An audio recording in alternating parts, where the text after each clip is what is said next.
In the courtroom in London, I sat for weeks listening to the lawyers talking about me as though they were talking about some person who was no concern of mine. The public prosecutor, Sir Arthur Higgins, had a brilliant mind. I knew him well, for he had taught me criminal law at Oxford, and I had seen him before, at this court, in this very same room, tightening his grip on the accused as they stood in the dock. Rarely did anyone escape him.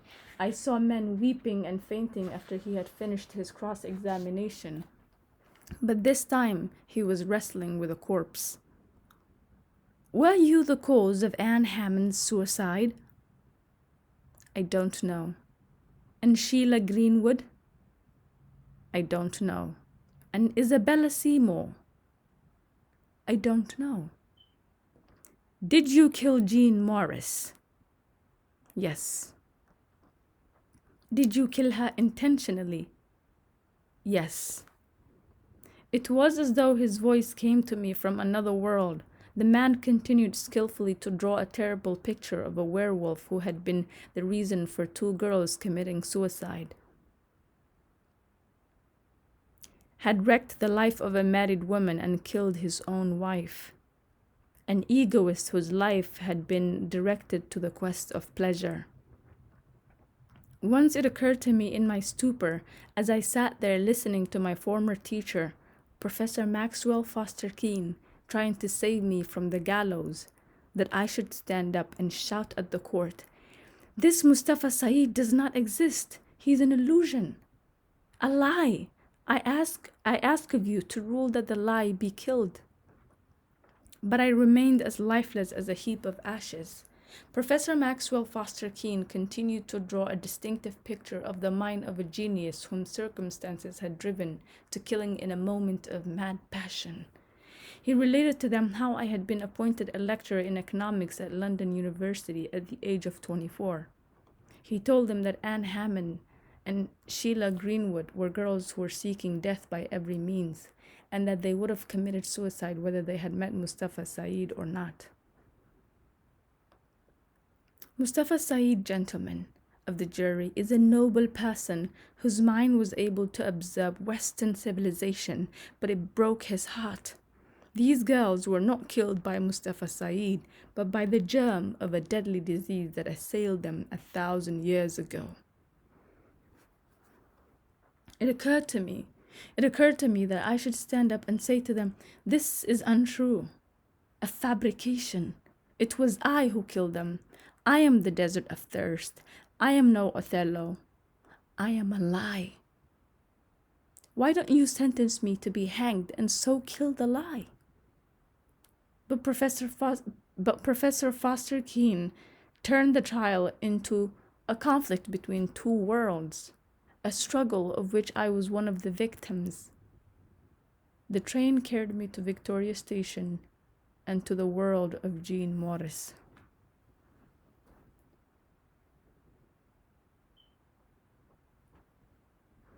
I pursued her for 3 years. Every day the string of the bow became more taut. It was with air that my waterskins were distended, my caravans were thirsty, and the mirage shimmered before me in the wilderness of longing. The arrow's target had been fixed, and it was inevitable the tragedy would take place. "You're a savage bull that does not weary of the chase," she said to me one day. "I am tired of your pursuing me and of my running before you. Marry me." So I married her. My bedroom became a theater of war, my bed a patch of hell. When I grasped her, it was like grasping at clouds, like betting a shooting star, like mounting the back of a Prussian military march. That bitter smile was continually on her mouth. I would stay awake all night, warring with bow and sword and spear and arrows, and in the morning I would see the smile unchanged, and would know that once again I had lost the combat.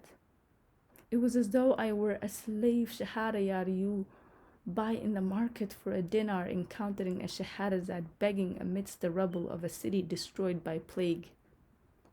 By day, I lived with the theories of Keynes and Tawney, and at night, I resumed the war with bow and sword and spear and arrows. I saw the troops returning, filled with terror from the war of trenches, of lice and epidemics. I saw them sowing the seeds of the next war in the Treaty of Versailles, and I saw Lloyd George lay the foundation of a public welfare state. The city was transformed into an extraordinary woman with her symbols and her mysterious calls, towards whom I drove my camels till their entrails ached, and I myself almost died of yearning for her. My bedroom was a spring well of sorrow, the germ of a fatal disease. The infection had stricken these women 1,000 years ago, but I had stirred up the latent depths of the disease until it had got out of control and had killed. The theaters of Leicester Square echoed with songs of love and gaiety, but my heart did not beat in time with them.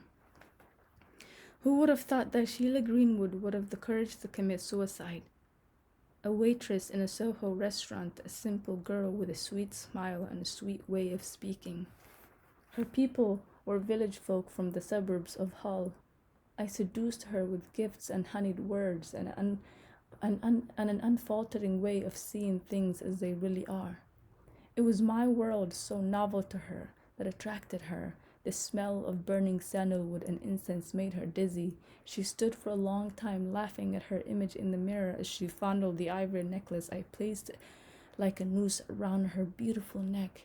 She entered my bedroom a chaste virgin, and when she left it,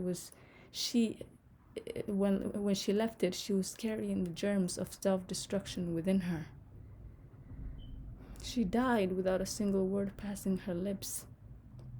My storehouse of hackneyed phrases is inexhaustible. For every occasion I possess the appropriate garb.